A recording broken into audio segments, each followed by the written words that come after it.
14 WILI and 95.3 FM presents Hometown Threads, a closer look at our community and the people that make it go. Every week, you'll hear uplifting stories from our local businesses and our neighbors. Now, here's our host for Hometown Threads, Keith C. Rice. Welcome into episode 17 of Hometown Threads on 14 WILI and 95.3 FM and Willimantic Today Facebook. Hello to all who are watching. I'm Willimantic Today. Thanks to RJ and the admin team over there. And of course, J. Matt Rupar behind the board here at WILI. And special thanks to our sponsor, Liberty Bank. Be community kind with 3 wonderful local locations. West Main Street, Gateway Commons. I think I know the manager over there, Marianne Gargoni. A Seroptimus. I got 2 Seroptimus here. We'll get to that in just a sec. Marianne's actually the president of Seroptimus as well. And we have the Liberty Bank across the street here from the radio station, 679 Main Street in Willimantic. Hello to Angela Smart and her crew. And Kerry Small, the manager at Route 195 in Mansfield. Big thanks to Liberty Bank. Be community kind. Here we go. Hometown Threads comes your way every Tuesday, 5:05 to 5:30 on WILI. And then usually it gets posted on Willimantic Today whenever RJ gets around to. No, I'm kidding, RJ. Usually Wednesday nights. It's pinned atop the page of Willimantic Today Facebook, and it runs throughout the week. So, there's always plenty of times to go back and check it out. You could pause it, or you could just watch it in its entirety. It's only 25 minutes. And without further delay, let's get right into it because we have lots to talk about here. 2 women I know very well. We have Joan Merritt from Seroptimus and Lisa Rose, also Seroptimus. And what are your Joan? You're the secretary, right? You've been president for years, correct? I've been just about everything. I was actually president 2 times. Once early in the 2000s, and then again a little bit later. And I most currently a director, so I do a lot of different things. Wears many hats. Yeah, wear many hats. And Lisa, what have you done over the years at Seroptimus? I was president for 3 years, past president, and I was treasurer for many years and on the board of directors for many years. Gotcha. So tell us a little about, we'll start with Joan. Joan, what have you done throughout the years? Before we get into Seroptimus, because there's a lot to cover with that and the history of that organization, which my grandmother has the Rices have some ties to that. Yes. But tell us a little about Joan Merritt and where you're originally from, how you got involved a lot with the community, and so on and so forth. Well, I've been in Connecticut since 1986. I'm from upstate New York, but I got involved with Seroptimus because a friend of mine was a Seroptimist, and she asked me to go to a program that they were having at Eastern. And so my kids were in high school, and they weren't needing me so much to run around. They had car licenses and that kind of stuff. So it was a good time for me to join what I came to know as this wonderful community of women that is working in Willimantic to help other women. And my mistake, I don't think I mentioned the entire name of the organization at the top of the show. Seroptimus International of Willimantic. I just want to get that out there. So around what year what year did you join again? About 1994. Okay, so 94 you've been involved. Yeah. Well, I guess that must be almost 30 years. I was a child when I joined. So, all right, so you joined in 94. You weren't retired yet, right? No, I was working. I was working full time at the time. And what were you doing at the time? Foxwoods. I was the interior landscaping manager for Foxwoods. Okay. I worked there from the beginning when they opened in '92 until 2008. Great job, and it allowed me some freedom to do the volunteer work that we do with Seroptimus. So it was a great place to be. Excellent. Lisa, who has some ties with WILI, her father was the great Roger Baker. He was a DJ here in the 60s, correct? Yes. What a voice. And, of course, went on to be the public address announcer for UConn football, basketball.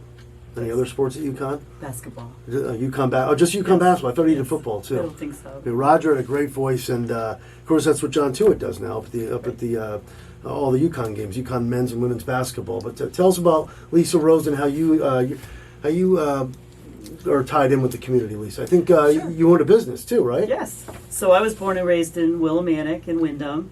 Went through the school systems here. My husband and I owned W.H. Rose for 27 years, which started in Windham, Kentucky Road. And eventually we bought Ideal Tire in 1992 or so.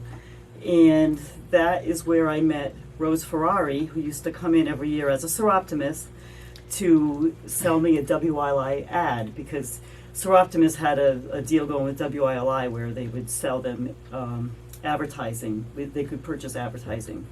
That was one of our fundraisers. Uh-huh. So she would come in every year, and I would give her my check. And one year she came in 1996, and she said, "You would make a great Seroptimist. And if you know Rose Ferrari, who used to own Stores Drug, you don't say no to this lady." She was wonderful. And she invited me to a meeting, and the rest is history. I worked in a business where there was all men, so I thought it was a great opportunity for me to meet other women that were in business. I had 2 small children at the time, and I've been a member for 26 years. Okay, so Joan joined in 94, Lisa was 96, so you Yes. guys have joined in the 90s. And what great stories and how you joined this organization, Seroptimus International of Willimantic. Lisa, tell us a little more about the business you own, Ideal Tire and WH Rose. We know those names well. Of course, I got to mention we had Lisa's son-in-law in here. I believe he was our 3rd episode. Josh Walmsley, Green Valley Tree. He was a great guest. Right. So tell us a little about owning those businesses. How long did you own WH Rose and then Ideal Tire again? Yes, well, my husband started WH Rose out of a garage. Hi to of Bill, his- by the way, Bill Rose.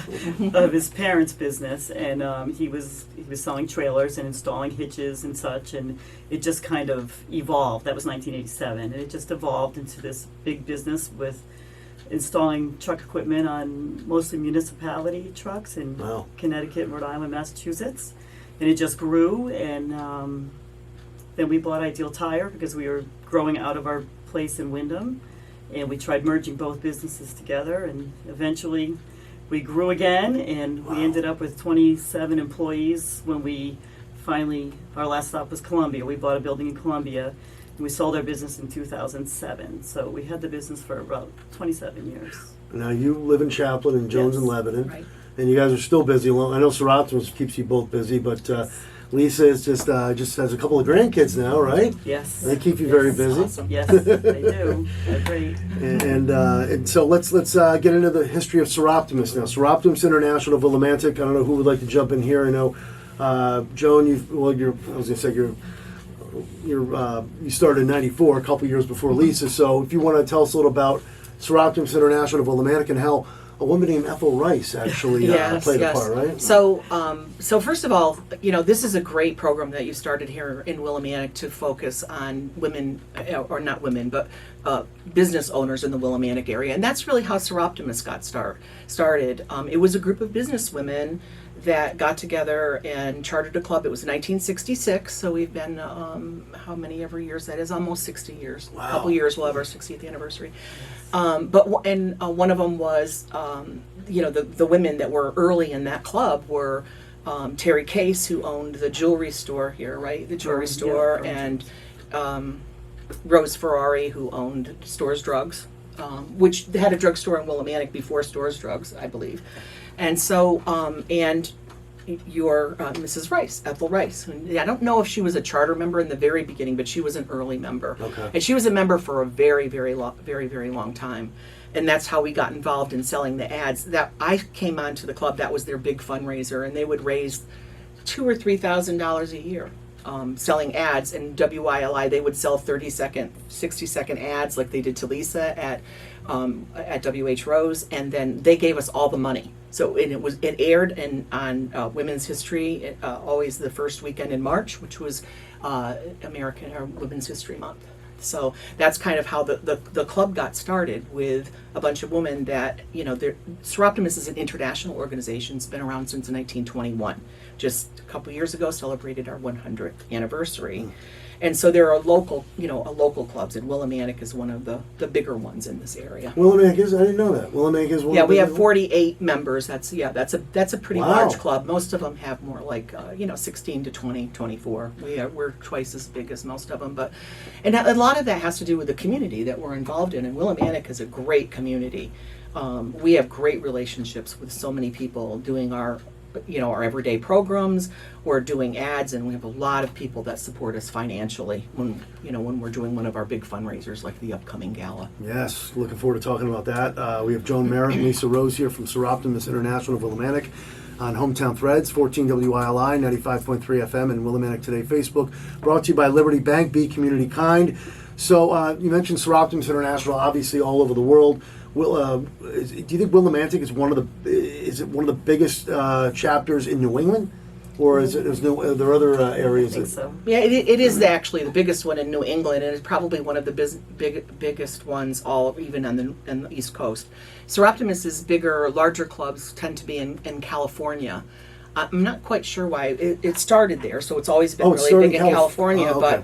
But the average club probably has a couple dozen members. But we've had really good luck. We people come and go. It's good for them for a little while and they leave. And just recently, in the past couple of years, we have a lot of people like Lisa as a businesswoman or someone that worked in a business with small children are joining. Which for a while it was. A lot of us had been retired, and this is how we got into it. But more and more, the younger women are getting involved in the community and in our club, and it's great to see. Kind of like I'm doing with, I'm the Grand Knight of the local Knights of Columbus Council. Mm-hmm. We're trying to get our council a little bit younger as well, and integrate the younger people, and that's great. That's awesome. Speaking as a Soroptimister, I love using that term, a Soroptimister. Mm-hmm. And I know your husband Steve is a proud Soroptimister. Yes, he is. And Bill is a proud Soroptimister. Yep. And I have, I don't want to speak for Marianne, but I know she'd agree with me. Having you guys and meeting, your spouses and all that, it's just been a wonderful addition to our life since we moved back to the area.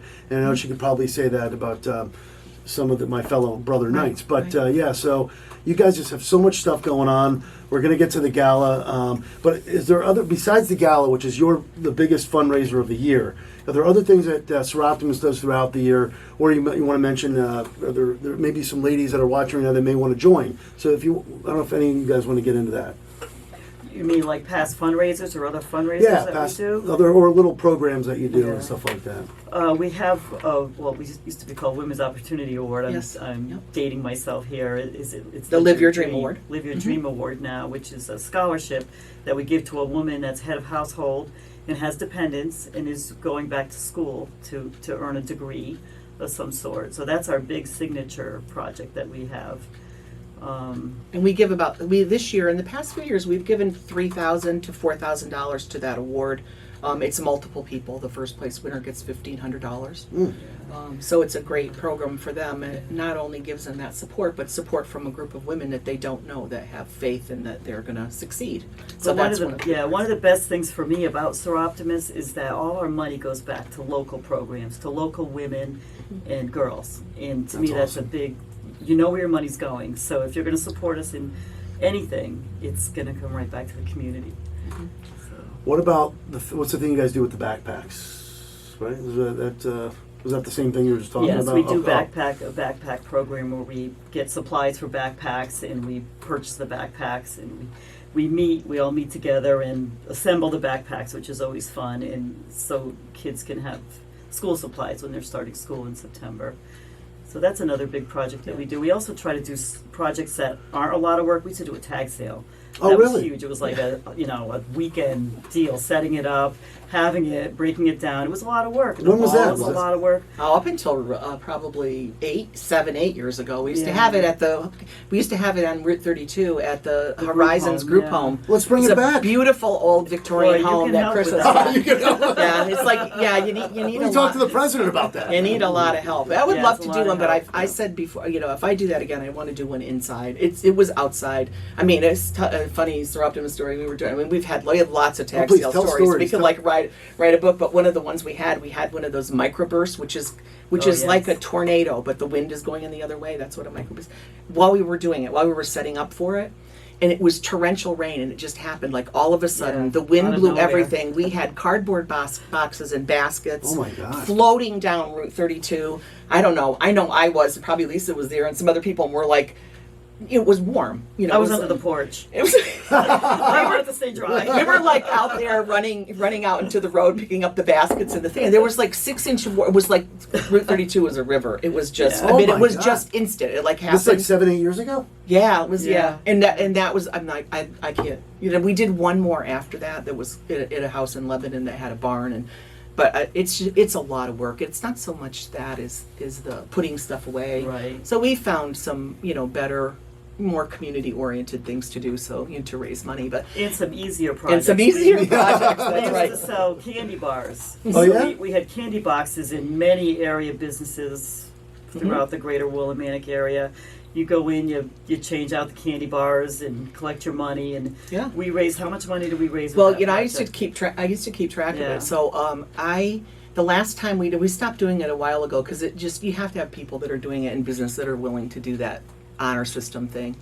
And in fact, one of the best customers was Liberty Bank. That Yes. was one of our members Yes. that lived up in the Stores branch. The Stores branch of That's Liberty right. Bank was a That's great right. supporter of that program. And I did my landscaping office at Foxwoods, and we did in lots of area places, lots of like Capital Garage, and a lot of the local businesses supported in that. And over a period of those years when we did it, we made something like $60,000 Really? selling candy bars in like a 15-year period or whenever we were keeping I track wish of I could it. have done that back in Little League. Yeah, we I mean, bought we used to buy the candy bars wholesale from someplace in Manchester, and they delivered them to another great local business who's a Seroptimist, is Hosper Mountain. Oh yeah. She would take care of store it all and- yeah. She did it. She didn't start it, but she ended up doing that, and she did it for a lot of years. Stored our candy. So That's Laura Potvin. Laura who's Potvin. still a we just member. had Bill. yes, you Potvin did. on And the so Hometown Threads. that connections, all those connections to the community are really what has made Seroptimist known here in town. But I wanted to say about the backpacks that you were talking Yes. about. I know there's a lot of programs in Willimantic that do the backpacks. We specifically do those for the domestic violence program. So we Right. take them to Williamson, and they take part of them to Danielson, the Danielson shelter. So through the year, when the kids come in, they can pick out a backpack because they're going to come to that shelter with nothing, and they could start. Everybody could start the year or partway through the year if they come without their supplies. They have a backpack that's filled with everything. And then the second part that we do that's hands-on is we do the baskets of welcome baskets. So every woman that comes there gets a tote filled with the full-size toiletries and a washcloth and everything that she needs, because she may be coming from a situation where she doesn't have anything. That's great. We've been doing both of those projects for over 20 years, for a long time. These women and all the other Seroptimists, I tell you, big hearts, big hearts. We're talking to Joan Merritt and Lisa Rose here on the 17th episode of Hometown Threads on WILI and Willimantic Today Facebook. As a Seroptimist, I love the gatherings of the Vineyard. And I tell you, if you're a woman, you're thinking about joining this great organization, we'll get to how you can join in a second. But if you also have a spouse, they really welcome in your spouse as well. Seroptimist, there's always a lot of good things going on throughout the year of Seroptimist. Okay, Joan or Lisa, whoever wants to get in, how do you become a member? And then we're going to get into, some other stories, but we want to talk about the big gala that's coming up on Saturday, April 1st. But You're in charge of membership. You go ahead. So I'm not really in charge of membership right now. We have actually a young woman, Tracy Miller, is our membership chair, and she's been doing a great job. So you can do an inquiry on our Seroptimist website, which is seroptimistwillimantic.org. So you can let's spell it, contact though. us through there. Let's And- spell it, because I know we talked about this off the air. Seroptimist can be a challenging word for anyone, but go ahead. So it's Soro Optimist. So it's SOROPTIMIST, Willimantic.org. And our we also have from there you can connect with our email if you wanted to send an email. And you could do it on Facebook. That's probably the easiest way for people to contact us, because you can message us on Facebook, which is Seroptimist International Willimantic. Willimantic on Facebook. on yes. Facebook. So that's a really good way, because you can message us. That happens a lot. People will say, "Oh, I saw you do. I'd be interested," and then, we'll contact you. Tracy will contact you, or someone will, and one of us will meet you somewhere, have a cup of coffee, or we talk about it, or answer your questions. And most people join Seroptimist because they know somebody that's a Seroptimist, or they're involved somehow. Like, we may get a member when we're doing the backpacks or something. Somebody will Yeah. bring a friend, and Yeah. it's a fun thing. That's how I joined. I thought, these women are great. They're doing something great in the community, and that's how I got started. And pretty much that's how most people. Or Relay for Life. Relay for Life, Relay for Relay Life, for Life, right. which sadly isn't Yes. here in Wyndham anymore.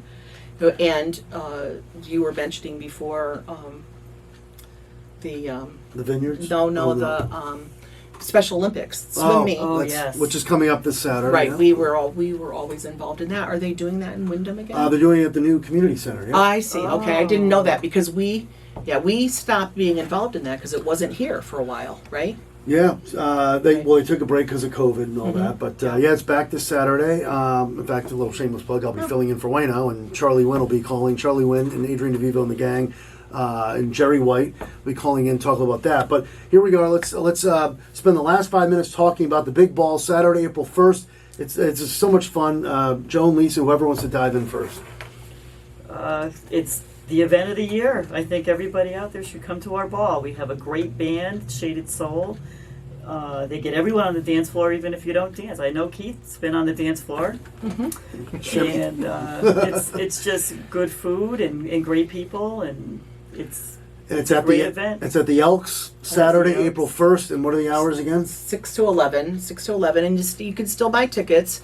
If you're one of those people that got an invitation with the letter that went along with it, it kind of appears like you have to buy the tickets by the 15th. That was just for sponsors to be recognized in our program. But a lot of people in the last couple of days are calling. It's like, I'm late. Can I still get tickets? So yes, you still can get tickets. And it is really, really a great event. And our major fundraiser, which, like Lisa said, all the money comes back to the community, except for a little bit that does go to some international program. We are an international organization, so we have done some international. Most recently, we've provided funding for a club in Poland who's teaching Ukrainian women Polish so they can work while they're temporarily displaced in the Ukraine. Could that have been connected to the Shafarics, possibly? It could have been, yes. Yeah, it was actually Bernice's idea. It's like we have that connection. They speak Polish, so she could communicate with the clubs, and so that's great. But let's talk more about this evening, because I've ever since Marianne's been a member, every year it's something we really, really look forward to. It is. I can't say it enough. From speaking from a Seroptimist, it is a tremendous evening. It's from 6 to 11, is that what you said? Yep. And there's something going on every hour. I know Lisa mentioned Shaded Soul. Renee Prescott and her crew do a phenomenal job. It's one of the best bands, biggest bands, best DJ bands in Connecticut. I'm sure everyone's heard of Shaded Soul. The food is tremendous. You have silent auctions, right? Is Ernie going to be doing the other auction? Yes, Ernie does a live auction of some of our more premier silent auction things, and he gets people going. So that's always nice to see. Former Mayor Ernie. That's because Ernie will be on. Ernie will be on in just a few minutes here, following Hometown Threads with the neighborhood, Ernie and Anita. Right. But so thank goodness Ernie is going to be doing. I love filling in for Ernie one year, but Ernie is the auctioneer. So you have tons of auctions, and the money's going to a great cause. And what are some of the baskets you guys can mention, like off the top of your head? Lots of wine baskets with wine in it, gift certificates to restaurants, as we said. It's a great community for support, so you'll see gift certificates from a lot of the area, not just Willimantic, but the surrounding area with the gift certificates, and that's always nice. A round of golf from Wyndham Club. I think I know somebody that's donating Red Sox tickets. Red Sox tickets, oh yes. I may or not be related to them. I may or not be. Anyway, that's always a big that's one of the live auction, because it's fun to hear people go back and forth with. Yeah, it's just a great, entertaining, fun, just a beautiful evening, and giving back to the community. So again, how to get tickets, John? We get your photo taken at the photo booth. Oh, photo booth, that's right. So that's a fun thing. So they can also get tickets. You can do Eventbrite, which the connection to that is also on our Facebook page if you wanted to go directly there, or you can message us. You can still mail money for tickets. We try not to sell tickets at the door, but if you reserve them, that's possible. But the caterer needs to know that, we have a certain amount of people. So 2 more quick questions. Theme, how to dress, and theme, how to dress, and there's another question. It's for how many people usually attend this event every year? About Roughly. 130, roughly. Last year was the lowest because the people were still scared about COVID. It was at 130. We've had up to almost 200, but the average is like 170. And this is downstairs at the Elks. Downstairs so at the they Elks. pack the room. It's such a great time. Yeah. Now, what about lots of room for dancing, and we have Arthur Murray dance people that come every year. And one of the greatest things about that is, again, the community that supports us. We've had long-standing relationships with our sponsors, Wyndham Hospital Foundation and WILI, all kinds of. If you look at our thing, they've been sponsors for a long time, and it's a great lot of fun. Well, it just says a lot what you guys do. You guys do a wonderful job. And again, it's Seroptimus International Willimantic. It's a ball, so dress to the nines. Dress up. It's you ask about the theme. It's spring. So, it's a spring, we talked about lady slippers. We're going to give some contest things for some people that have, particularly fun something to dress, or some pretty slippers on their feet. Who knows? Marianne's got some stuff cooked up. She always does. Love you, honey. Saturday, April 1st. Don't come as a fool, all right? 6 to 11. Seroptimus International of Willimantic. Thanks to Joan Merritt and Lisa Rose. Episode 17 in the books. And, of course, thank you to J. Matt Rupar and the entire Willimantic Today team at Facebook and Liberty Bank, Be Community Kind. Thank you for listening. Thank you for watching 14 WILI, 95.3 FM, Willimantic Today Facebook. We'll see you next week. And that concludes another edition of Hometown Threads. Got a story for Keith? Reach out to him on Facebook by searching Keith C. Rice or email him at krice@hallradio.net. Don't forget to tune in next week on 14 WILI and 95.3 FM, as well as the Willimantic Today page on Facebook.